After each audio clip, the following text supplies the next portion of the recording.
우리 예뜸 강단에서 매주일 치유에 관한 메시지가 선포되고 있습니다. 그런 가운데 오늘은 정신치유에 대한 말씀입니다. 지금 우리가 사는 시대가 바로 정신병 시대라고 할 수 있습니다. 우리 주변에 이 정신질환자들이 급속히 증가하고 있는 것 같아요. 특히 이 정신질환자들로 통한 범죄율이 급증하는 것을 우리는 뉴스를 통해 보게 되고, 이게 이 사회적인 문제가 될 만큼 그런 시대에 우리가 살고 있습니다.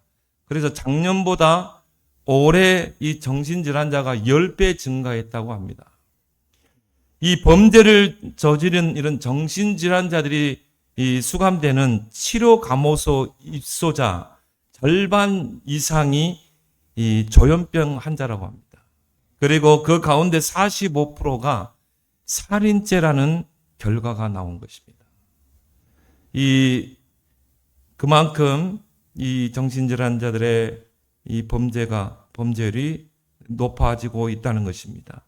그래서 이제 우리 법무부 장관도 앞으로 이 정신질환자를 이 지자체에서 직접 관리해야 된다는 그런 의견을 내놓을 만큼 우리 주변에 또 인권 이렇게 하다 보니까 본인이 뭐 병원에 가지 않겠다고 그러면은 어떻게 할 수 없는, 반강제적으로 할 수 없는 시대입니다. 그래서 이런 정신질환자들이 거의 방치되는 그런 상황이고, 전혀 병원 치료가 안 되고 또 약도 먹지 않고, 여러분도 봤잖아요.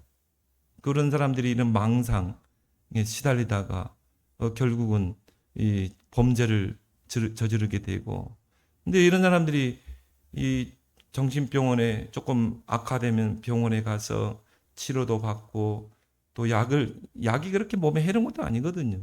우리의 신경을 좀 이렇게 완화해 주는 그런 건데, 본인들이 이런 거를 안 먹고 또 이런 수용소에나 정신병원에 가지 않겠다 그러면요, 어떻게 할 수 없는 그런 시대입니다. 이러다 보니까 이런 사람들이 이제 길거리를 배회하게 되고, 이들의 특징이 뭡니까? 환상이 보입니다.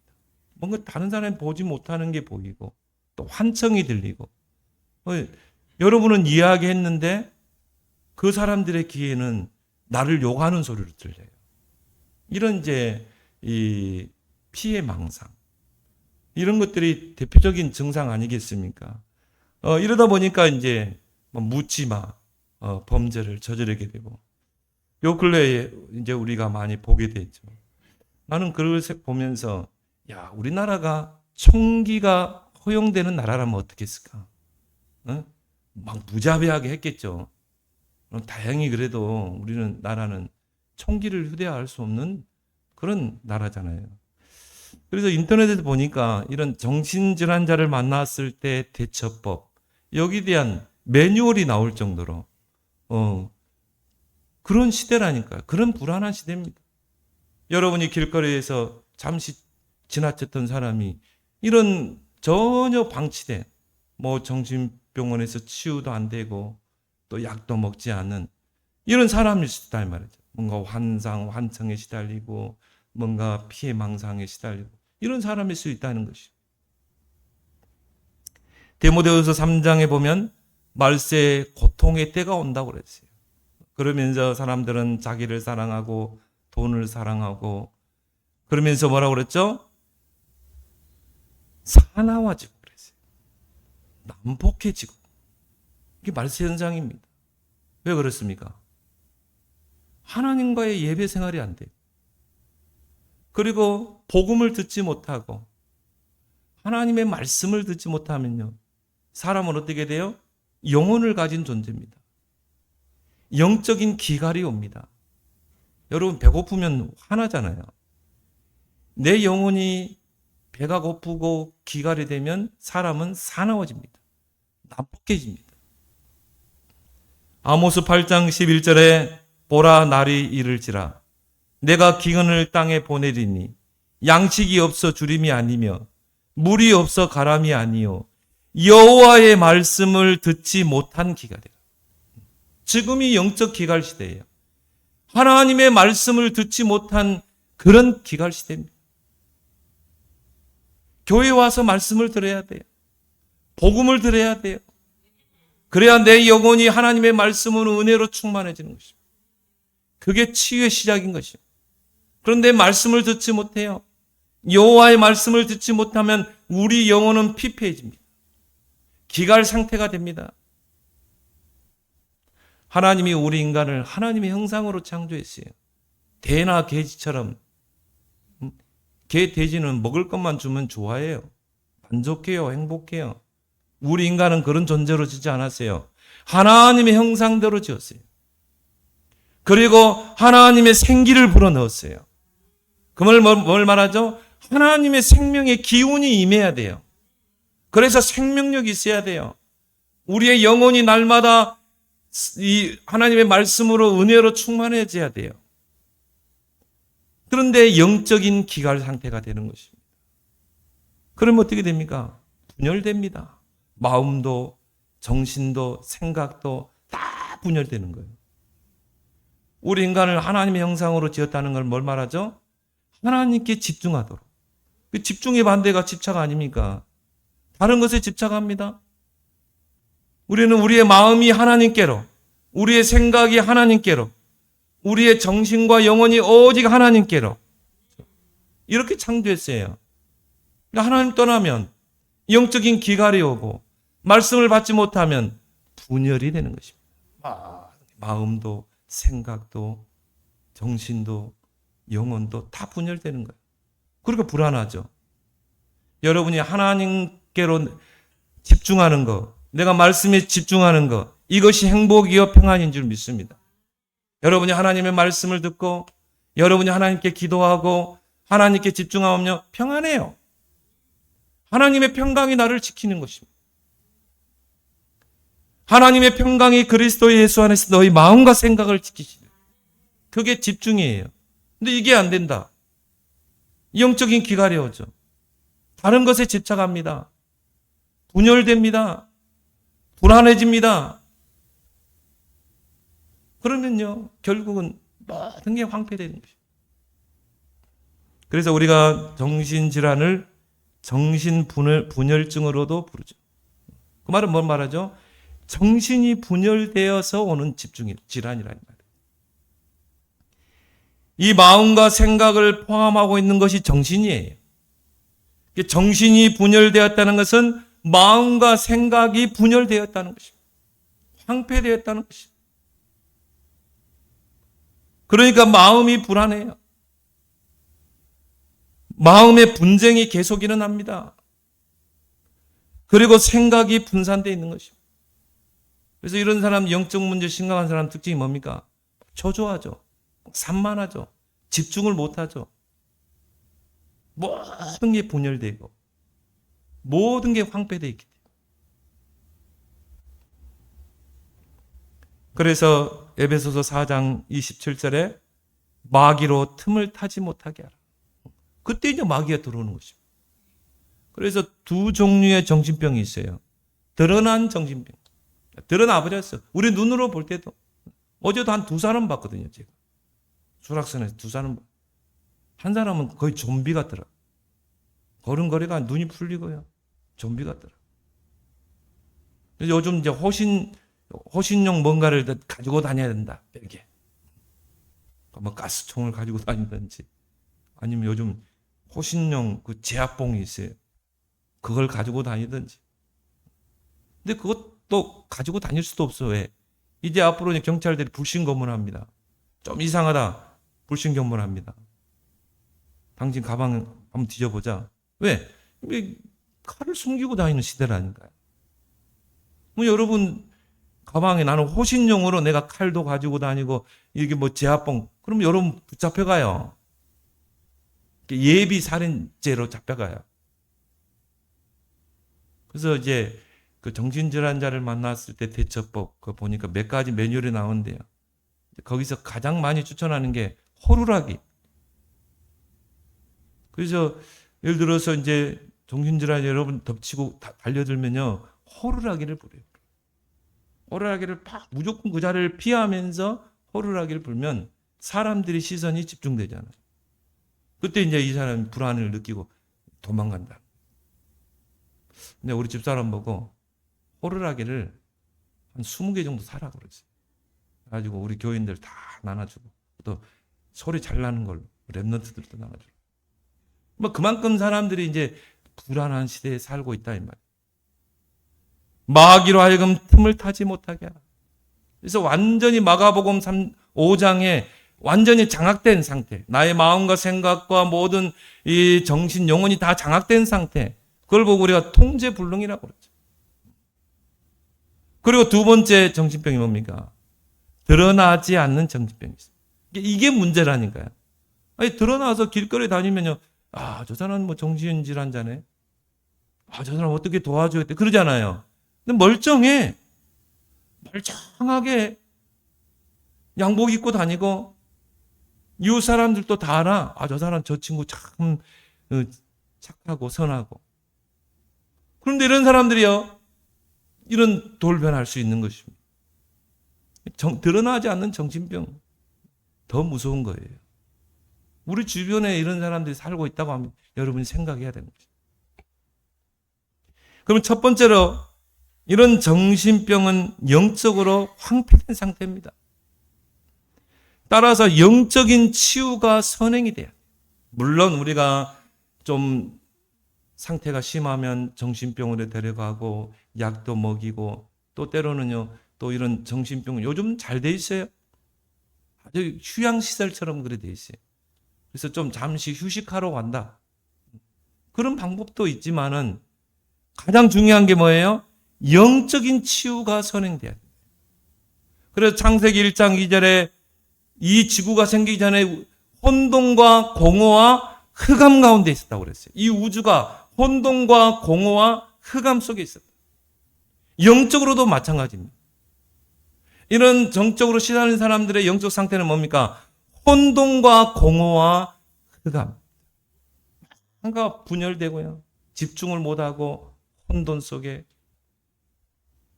마음이 공허하고 뭔가 채워지지 않고, 그러니까 흑암이 덮치는 것입니다. 흑암에게 그 의지가 장악되는 것입니다. 그 의지, 나의 의지, 내가 생각하고 뭔가 하려고 하는 게 의지 아닙니까? 그 의지가 완전히 장악된 상태에 있는 사람이, 이게 절반 정도 장악된 사람이 점점 시간이 갈수록 장악돼 가는 것입니다. 그럼 나중에는요, 내 의지가 없어요. 그걸 보고 우리가 통제불능이라고. 통제가 안 돼. 거기에 하나님께서 창세기 1장 3절에 빛을 창조했다. 빛이 있으라 하심에 빛이 있었고, 근데 더 중요한 말을 했어요. 빛과 어둠이 나뉘니라 그랬어요. 자, 혼돈 상태는 뭡니까? 뭔가 우리 안에 막 이 정상적인 것도 있고 막 비정상적인, 이게 막 내 마음 속에, 생각 속에 막 혼돈 상태에 있어요. 흑암이 잡혀 있어요. 그리스도의 빛이 들어오면 어떻게 돼요? 어둠이 즉시 떠나가게 돼요. 빛과 어둠으로 나뉩니다. 그래서 요한복음 1장 4절에 그 안에 생명이 있었으니 이 생명은 사람들의 빛이라. 누구를 말씀하십니까? 예수 그리스도. 예수 그리스도의 빛이 임하면 어둠은 즉시 떠나가는 것입니다. 그래서 빛은 두 가지 특징이 있어요. 어둠을 물리칠 수 있는 능력이 있습니다. 두 번째는 뭡니까? 생명이 있어요. 예수님의 빛이 내게 임하면 어떻게 돼요? 살아나요. 영혼이 살아납니다. 그리고 어둠이 떠나가게 되는 것입니다. 그게 바로 영접이죠. 영접하는 자 곧 그 이름을 믿는 자들에게는 하나님의 자녀가 되는 권세를 줘요. 그러니까 가장 먼저 영적인 치유가 돼요. 예수님을 영접할 때 예수 생명이 내가 안에 임하고 죽은 영이 살아납니다. 어둠의 세력이 떠나가게 돼 있어요. 이때부터 치유의 시작이 이루어지는 것입니다. 영접의 의미와 그 실제를 알게 된다면, 야, 내가 예수님을 영접했다. 뭐 엄청난 사건인 것입니다. 엄청난 사건이에요. 에베소 5장 8절에 너희가 전에는 어둠이더니, 우리가 예수 믿기 전에는요 어둠 속에 있었어요. 어둠의 자식이었어요. 그러니까 이런 문제들이 올 수밖에 없습니다. 그래서 빛이 임하게 되면 어떻게 돼요? 어둠이 떠나가요. 여러분이 이 자리에서 복음 듣는 시간이 가장 행복한 시간이 돼요. 여러분이 복음을 들을 수 있다. 얼마나 행복입니까 이게? 왜? 그리스도 아니면은 근본이 치유가 안 된다니까. 마태복음 12장 25절 45절에 분쟁하는 나라마다 황폐하게 될 것이다. 그렇죠? 분쟁하는 나라마다 황폐하게 될 것이다. 정신질환 자는 영적으로 황폐되어 있습니다. 마음과 생각이 황폐돼요. 그러니까 분쟁할 수밖에 없죠. 뭔가 혼돈과 공허와 흑암에 잡힐 수밖에 없죠. 강한 자에게 사로잡힌 것입니다. 그래서 예수님이 강한 자를 결박하라고 그랬죠. 그리고 7 귀신이 들어간 상태. 그 상태 되면 이제 통제불능이죠. 마가복음 5장에 보니까 그 무덤 사이에 있는 그 귀신 들린 사람 보세요. 2,000마리의 돼지에게 들어가잖아요. 군대의 귀신이 들어간 거죠. 뭐 이런 이야기 하니까 지성인들은요, 좀 배웠다는 사람들, 저런 설교를 해야 되는가? 성경을 보라니까요. 지금 그렇게 시달리고 있다니까요. 많은 사람들이. 그런 이야기를 안 해야 됩니까? 사단의 정체는 드러내야 돼요. 폭로해야 돼요. 실체를 드러내서 그 사람이 깨닫게 해야 돼요. 너를 그렇게 잡고 있는 영적으로 형적으로 시달리게 한 존재가 그 흑암이다. 너의 그 문제는 창세기 3장이야. 네가 하나님을 떠나 사단에게 붙잡힌 영적 문제야. 알려줘야죠. 그래서 네가 거기서 살 수 있는 길은 그리스도밖에 없어. 그리스도의 삼직. 이게 복음인 줄 믿습니다. 이것만이 이 사람을 살릴 수 있는 거예요. 그래서 황폐되고 강한 자에게 잡히고 7 귀신이 들어가고, 그리고 어떻게 됩니까? 분열될 수밖에 없죠. 환상이 보이고 환청이 들리고 공황증에 시달리고 뭔가 망상증에 시달리고. 그래서 이런 사람들은 정상적인 사람이 안 보이는 게 보여요. 정상적인 사람이라면 들리지 않는 게 들린다니까요. 이런 사람들은 비정상적인 상상을 한다니까요. 그래서 망상이라고 그러죠. 여러분은 이야기했는데 이 사람의 귀에는 욕설로 들린다니까요. 정신병원 수용에는 한계가 있는 것입니다. 그래서 이 사람의 의지가 점점 흑암에게 잠식되는 것입니다. 이런 사람들은 나의 의지가 없어요. 어쩔 때는 내 의지가 있다가도 순간 방심하면 잡히는 것입니다. 흑암에게 장악되고 포로된 상태인 것입니다. 자신도 힘들고 주위 사람도 힘들게 하는 것입니다. 특히 뭡니까? 가족들이죠. 그래서 오늘 이 귀신 들린 소녀 보세요. 정신병자 아닙니까? 근데 이 귀신이요, 귀신같이 알아봐요. 이 사람들은 지극히 높은 하나님의 종으로서 구원의 길을 전하는 자라. 여러분이 구원의 길을 알고 전할 수 있다. 이건 어마어마한 것입니다. 여러분이 진짜 구원의 길을 알고 누리는 것. 귀신들을요, 너무 잘합니다.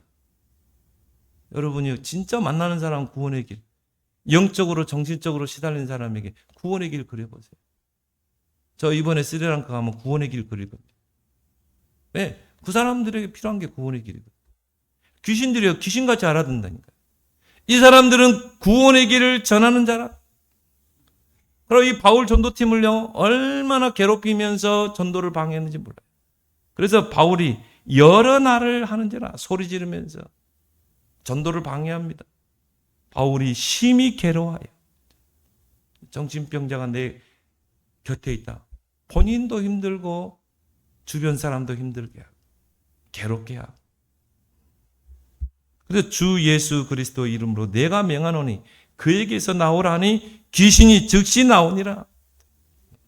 같이 사는 가족들에게, 영적 문제로 고통을 받게 되는 것이죠.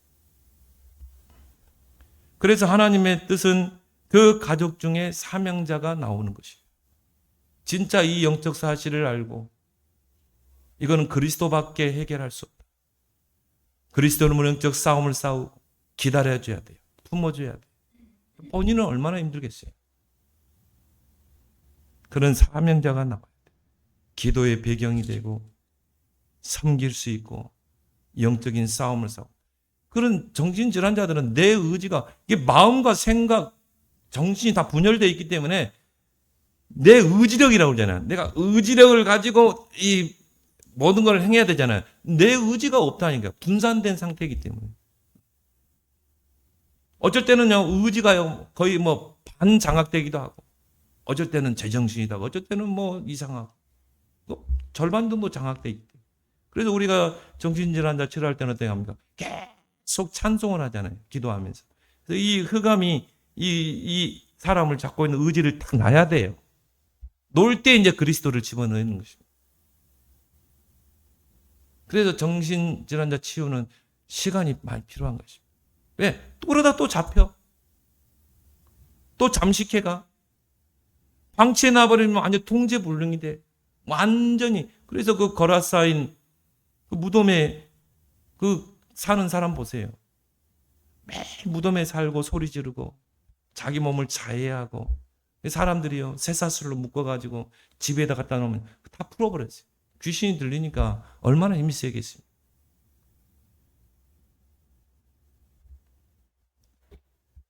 영적으로 황폐된 상태이기 때문에 정신치유는 가장 정상적인 방법으로 치유해야 돼요. 잘못된 치유는 더 큰 문제를 가져옵니다. 비과학적인 방법, 축사, 귀신 쫓아낸다고. 그런 비과학적인 방법. 또 너무 우술에만 의지하는 것. 너무 약에만 의지하는 것. 영적인 치유가 먼저 돼야 됩니다. 물론 그런 것들이 필요 없다는 건 아니에요. 하나님이 또 그런 방법으로 진정을 시켜야 되기 때문에. 그렇지만 정상적인 치유의 순서에 따라서 장기적으로 꾸준히 치유해야 되는 것입니다. 왜 그렇습니까? 영적으로 황폐된 상태라니까요. 분열된 상태라니까요. 자기 의지가 없다니까요.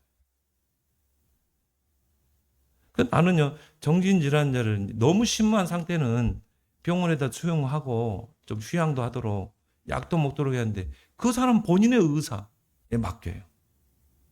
이 사람이 지금 의지력이 분산된 상태인데 그래 나 정신병원에 가겠습니다. 가서 좀 쉬겠습니다. 나 약 먹겠습니다. 그럽니까? 이상하게 법이요. 이상하게 돼 있어요. 치료하는 쪽으로 가야 되는데. 그래서 치유의 올바른 치유의 순서에 따라 장기적으로 꾸준히 치유해야 돼요. 가장 먼저 뭡니까? 영혼이 치유돼야 돼요. 영혼 치유라는 말은 뭐죠? 근본이 치유돼야 한다. 이 영혼이 정확한 그리스도의 복음을 듣고 그 예수 그리스도만이 나를 치유할 수 있는 답이다. 그리고 그분을 영접해야 돼요. 그것도 뭡니까? 사단이 그 사람의 의지를 탁 놨을 때, 우리말로 제정신이 돌아왔을 때, 그때 정확한 그리스도의 복음을 전해야 돼요. 당신의 문제는 하나님을 떠나 사단에게 붙잡힌 영적 문제다. 그래서 그 문제를 해결할 길은 오직 그리스도, 삼직. 이 사람이 깨달아 버리면 끝나거든요. 내 문제가 창세기 3장이었구나. 이 문제를 해결하실 분은 오직 그리스도구나. 그럼 어떻게 돼요? 믿겠죠? 그 다음에 영접이죠. 이게 믿는다는 것은 영접이죠. 믿지 않고는 영접할 수 없어요. 진짜 영접하면 사단이 무릎 꿇게 되는 것이에요. 왜? 빛이 임할 때 어둠은 즉시 떠나가기 때문에. 영혼 치유. 그리고 나서 뭡니까? 영적인 치유. 왜요? 이 사람의 영적 상태는 완전히 무너져 있거든요. 영적인 치유. 그래서 우리가 은혜 생활하게 하고 말씀으로 치료하고 기도 생활하게 하고 그리고 마음 치유. 마음이 황폐되어 있어요. 근데 이런 사람들은 굉장히 기복이 심합니다. 어쩔 때는 막 우울증에 빠지기도 하고 어쩔 때는 막 조울증이 오기도 하고 업되기도 하고 이게 영과 혼과 육이 연결되어 있기 때문에 계절이 딱 바뀌면요 면역력이 떨어지면 또 이런 상태가 오고. 이럴 때 우리가 이제 주시해서 우리가 도와줘야 돼. 마음이 치유되고, 그 다음에 생활이 치유돼야 되죠. 이 사람의 생활은요, 규모가 없어요. 그리고 이합 번주 뭡니까? 생각이 치유돼야 돼. 왜? 틀린 생각을 하니까. 지금까지 우리 했던 강단에서 이 치유에 관한 메시지가 계속 증거된 것이죠. 두 번째로, 완전한 치유는 오직 그리스도라는 것입니다. 왜 그렇습니까? 모든 문제의 근본 원인이 창세기 3장이기 때문에, 하나님을 떠나 사단에게 붙잡힌 영적 문제이기 때문인 것입니다. 그래서 오직 그리스도가 아니면 해결할 수가 없어요. 요한일서 3장 8절에 하나님의 아들이 오신 것은 마귀의 일을 멸하려 하십니다. 하나님의 아들 예수 그리스도가 이 땅에 오신 것은 마귀의 일을 멸하려 하십니다. 왜요? 모든 문제의 원인자가 사탄 마귀거든요. 하나님을 대적하고 타락한 자입니다. 공중으로 내어 쫓긴 자입니다. 땅으로 출현해서 아담과 하와를 선악과로 무너뜨린 자입니다. 모든 문제의 원인자. 그 원인자를 먼저 잡아야죠. 하나님의 아들이 오신 것은 마귀의 일을 멸하라 하십니다. 그래서 오늘 이 바울이요, 그 귀신 들린 소녀에게 명령하자. 예수 그리스도 이름으로 내가 네게 명하노니 그에게서 나오라 하니 귀신이 즉시 나오니라. 예수 그리스도 이름 앞에 흑암이 무릎을 끊어버리는 것입니다. 이 정신질환자가 여러분이 전하는 그 복음을 듣고 그리스도를 깨닫게 될 때 흑암 세력이 무너질 줄 믿습니다. 이게 사단이요, 그걸요 못 깨닫도록 착 속이는 것입니다. 또 어떤 사람은 거짓말로 영접하는 사람. 그리스도. 그 제가 한 사람 정신병자를 치유할 때요, 계속 다른 거 안 했어요. 토요일마다 가가지고 계속 창세기 3장과 그리스도만 이야기했어요. 우리 인간의 근본 문제 세 가지가 뭐라고? 몰라요. 금방 이야기했는데. 하나님을 떠나 죄와 사단에게 붙잡힌 그리스도의 삼직이 뭐라고? 왕, 제사장, 선지자. 사탄의 권세를 깨뜨린 왕, 우리를 죄에서 해방시킨 제사장, 하나님 만나는 길을 여신 선지자. 알려줬고 그리스도가 무슨 뜻이라고? 몰라요. 정상적인 사람이라면 알 수 있어요. 여러분 하나님 자녀 알잖아요. 정신질환자는 모른다니. 그 간단한 멘트 하나도 기억을 못해요. 왜 그래요? 이 사람은 마음이 분산되고 생각이 분산되고 정신이 분산되고 이 사람의 의지를 사단에 장악하고 있는데 그 흑암 귀신 사단이 그 복음 그리스도를 깨닫게 하겠어요? 절대 못 깨닫게. 속입니다. 한번 확인해 보세요. 여러분이 인간의 근본 문제 세 가지, 그 문제 해결하신 그리스도의 삼직 알고 있다. 여러분 최고 축복된 자예요. 그래서 그리스도를 고백한 베드로에게 예수님이 말하세요. 바요나 시몬아, 네가 복이 있다. 그리스도를 알고 있는 네가 복이 있다. 얼마나 큰 축복입니까?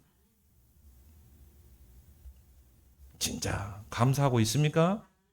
진짜 복음 깨달은 거 감사합니까? 이 정신질환자가 여러분이 전달하는 그 복음의 핵심은 뭐예요?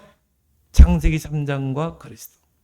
이게 깨달아질 때 이 사람을 잡고 있는 흑암이 무너져 버립니다. 이때부터 예수 그리스도 이름으로 영적인 싸움이 시작되죠. 여러분이 물론 그 사람은 배후에 흑암을 놓고 기도하고 싸우지만요, 이 본인이 싸워야 돼요. 본인이 흑암과 예수 그리스도로 영적인 싸움을 해야 되는 것입니다. 마가복음 16장 15절 20절 너희가 내 이름으로 귀신을 쫓아내며 그 사람이요 그리스도 이름으로 영적 싸움. 예수 그리스도의 이름으로 모든 영적 문제를 뛰어넘게 됩니다. 물론요, 이 사람이 진짜 그리스도를 알고 그 그리스도를 믿고 영접했어요. 하나님의 자녀가 되고. 그런데 이제는 이제 상태가 다르죠? 우리 세 가지 그림 봤죠? 우리 마음에 의자가 있고. 이제 우리는 사단은 밖으로 나갔어요.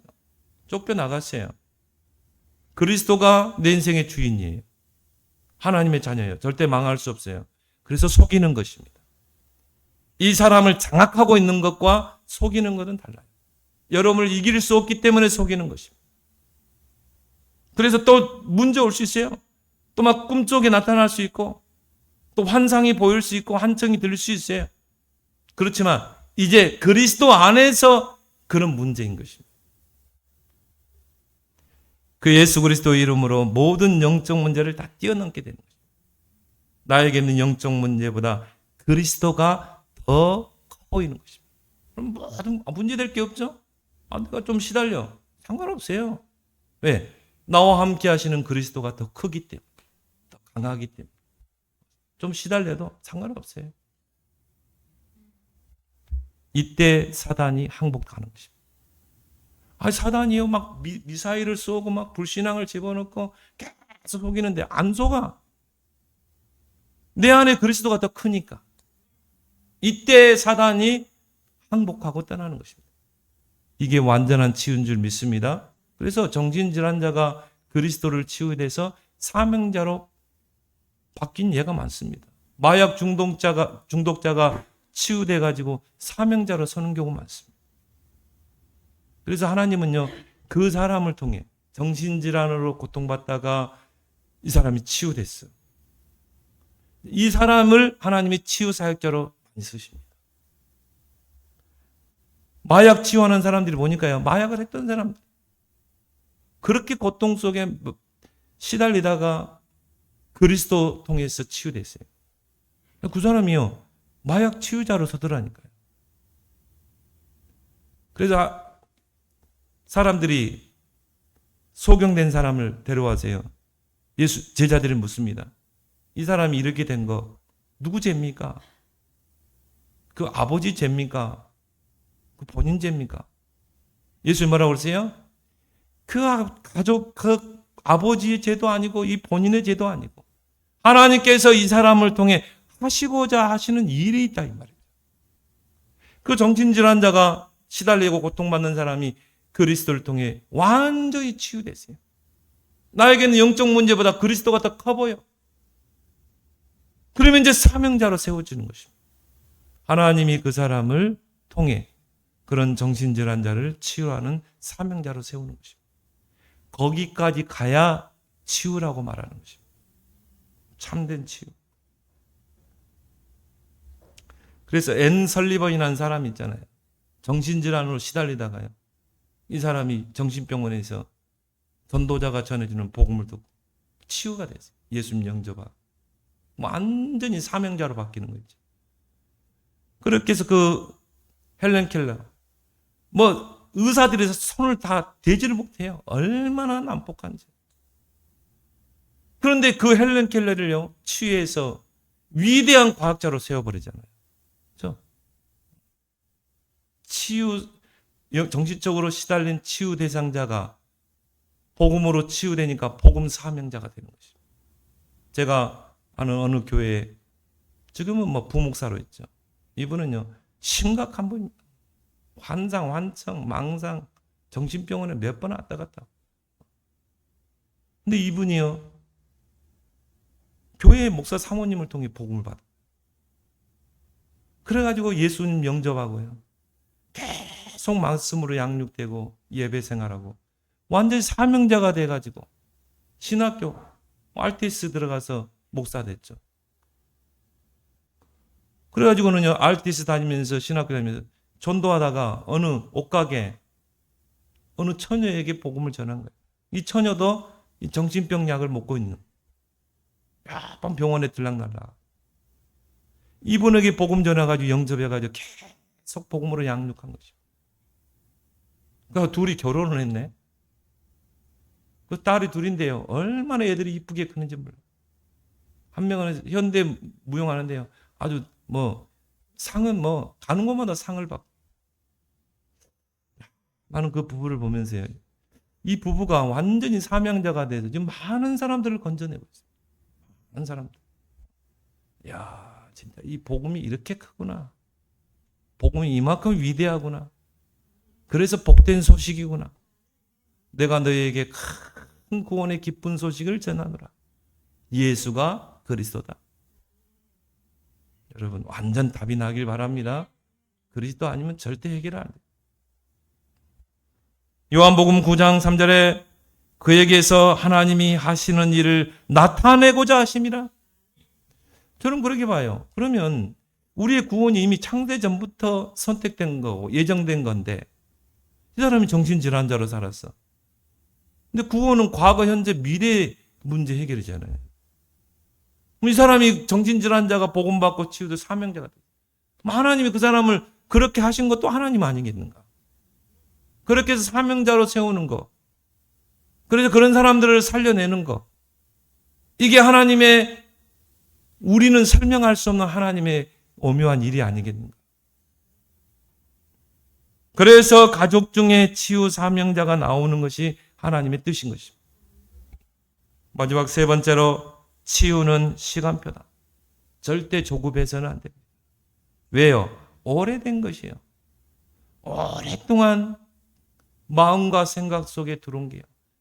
자라오면서 상처, 실패, 많은 것, 좌절, 그런 게 다 들어왔어요. 특히 상처. 이런 게 다 뇌에 각인됩니다. 생생하게 기억됩니다. 영혼에 뿌리 내립니다. 삶의 체질로 굳어져 있습니다. 정상적으로 숨기고 있는 거죠. 숨기고 있다가 이게 결혼하면 드러나 버리는 거죠. 이런 사실을 알면 전혀 이상할 게 없어요. 이상할 게. 오래된 거에 드러난 거지. 오랫동안 각인 뿌리 체질된 게 드러난 거지. 그러면 이런 사람들은요, 지속적인 말씀으로 치유해야 돼요. 왜? 말씀은 치유의 능력이 있기 때문에. 히브리 4장 12절에 하나님 말씀은 살아있고 운동력이 있어 좌우의 날선 어떤 검보다도 예리하여 혼과 영과 관절과 골수를 찔러 쪼개 마음과 생각까지 치유하고, 특히 뭡니까? 그리스도 복음의 말씀. 그 복음의 말씀만이 우리 믿음을 세우거든요. 믿음은 들으면서 나며 들으면 그리스도의 말씀으로, 그리스도의 그 복음의 말씀을 계속 들어야 돼요. 강단을 통해 말씀을 받고 꾸준히 치유된, 강단 말씀 듣다가 깨달아지면 믿음이 생기잖아요. 치유 사역자를 통해 꾸준히 치유된, 치유 사역자가 들어가서 계속 성경 66권을 가지고 그리스도를 선포해요. 그리고 기도 생활을 통해서 마음과 생각을 지키도록 해야 돼요. 왜? 분산되어 있거든요. 분열되어 있거든요. 기도는 뭡니까? 하나님께 집중이잖아요. 여러분이 기도 생활하면요, 기도 생활이 깊어지고 넓어지면 하나님께 대한 집중력이 향상되는 것입니다. 집중의 힘이 생기게 돼 있어요. 근데 이 사람은 지금 모든 게 분열되어 있는데 기도 생활을 하기만 하면 어떻게 됩니까? 그 기도 생활이 점점 길어지고 넓어지면 이제 하나님께 집중하는 게 되는 것입니다. 이게 바로 하나님의 형상으로 하나님의 생기를 부어진 원래 인간이었어요. 잠언서 4장 23절에 무엇보다 너희 마음을 지키라고 그랬잖아요.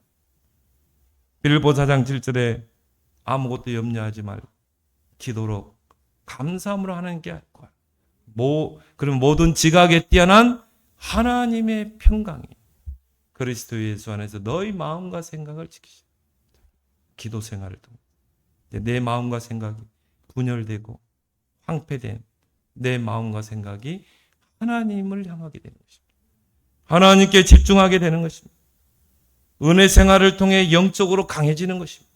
디모데후서 2장 1절에 그리스도 예수 안에 있는 은혜 속에서 강하라. 은혜 받으면 강해집니다. 뛰어넘습니다.